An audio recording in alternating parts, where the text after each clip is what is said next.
My name is Carrie Preston, and I'm a professor of English and Women's Gender and Sexuality Studies at Boston University. I am also the director of the Kilachand Honors College, also at BU, where I've been teaching since 2006. I served as the academic consultant on the entry on Diane Wakoski for Gale Literature Criticism.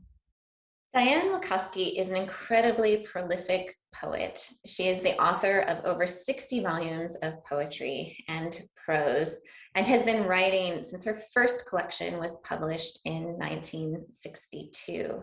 She is often considered part of what is described as the New York School of Poets, but I consider her to have a very unique voice that she's developed over the course of this long career. One that follows her personal journey as a young girl growing up near orange orchards in California, through her professorship at Michigan State University.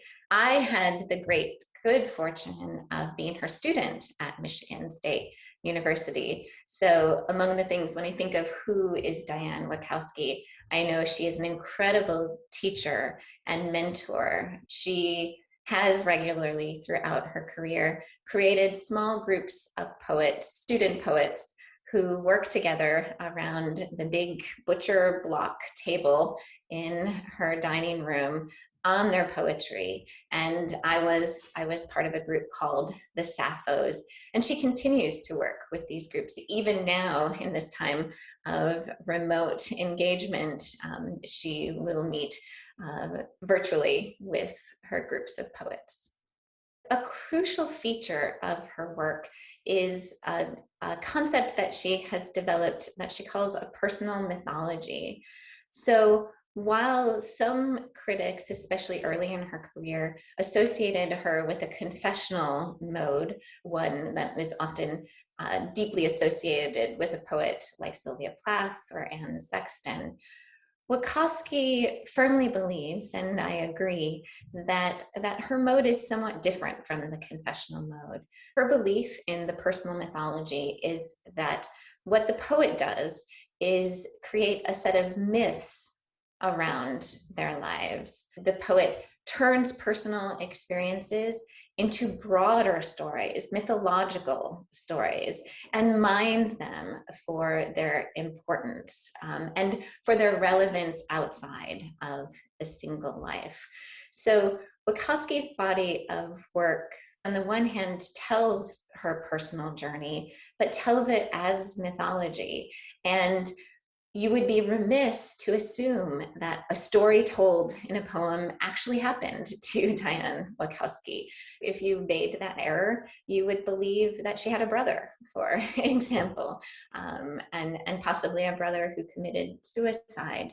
And that was actually part of the myth she created around her life and the way she plumbed her life for mythic meaning that had relevance beyond any individual story. And that's what she believes great poetry does.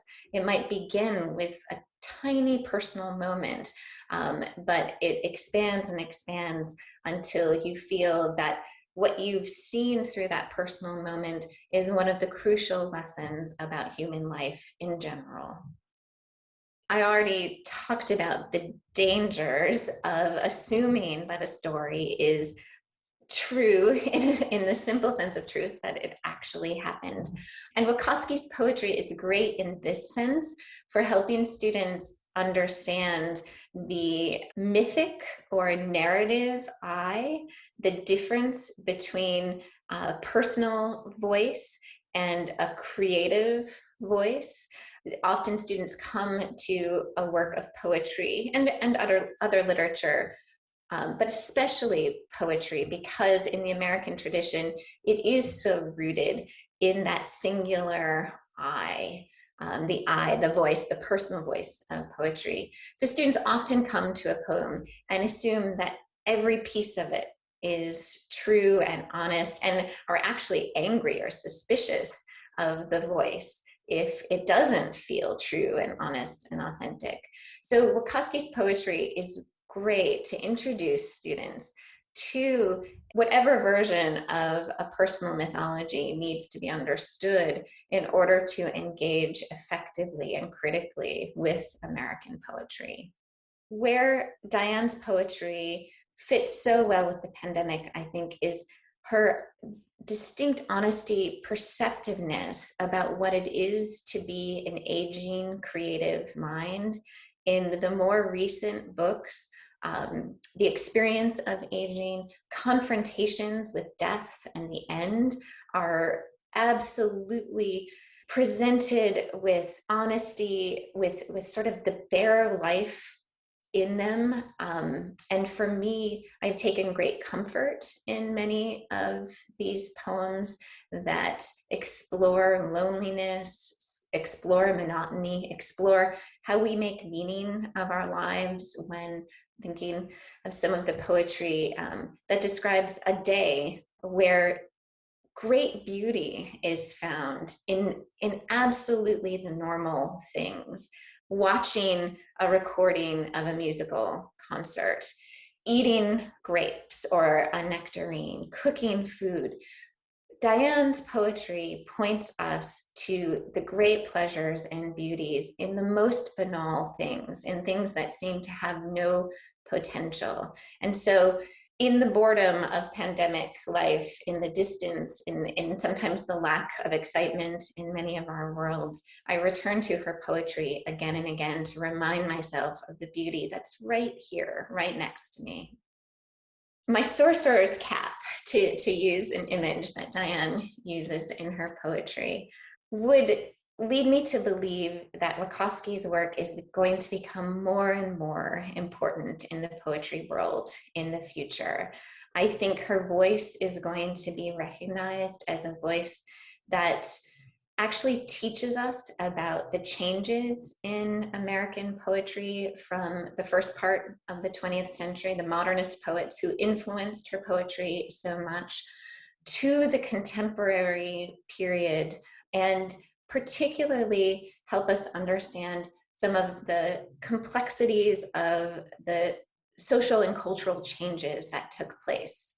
Diane began writing before her poetry, before the feminist revolution in understanding gender, and before queer theory came along to describe the diversities of sexuality. And her honest voice about intimacy and sexuality and what it means to be a woman watching these changes over this great period of time, I think that voice is going to be mined in the future to understand this history, to understand the changes in how American poetry is constructed and conceived, to understand the transitions between what we call modernist poetry and postmodern poetry and contemporary poetry. And I think there's going to be tremendous work in the future on her voice and what it has to teach us. One of the clear features of her poetry that is going to be studied in the future is the way she understands and deals with class. And she grew up to a mother who was trying to raise two daughters alone in really a terrible situation of poverty and challenge. And this is not a common story in the poetry world. Most poetry has come out of privilege. And I think we need to be honest about the connections between poetry and privilege. And Diane's work has given us that honesty. So I've had the opportunity of learning and hearing her talk about her childhood and her development as a poet, and her goals and her frustrations, her anger in some ways at feeling that no one ever took her quite seriously enough, and her struggles to gain attention, critical attention. I am working on a critical biography that will tell the story, which I consider absolutely fascinating, the story of her life alongside the story of her poetic development. And it's a great joy to be working on this book right now and to look forward to sharing it with readers in the future.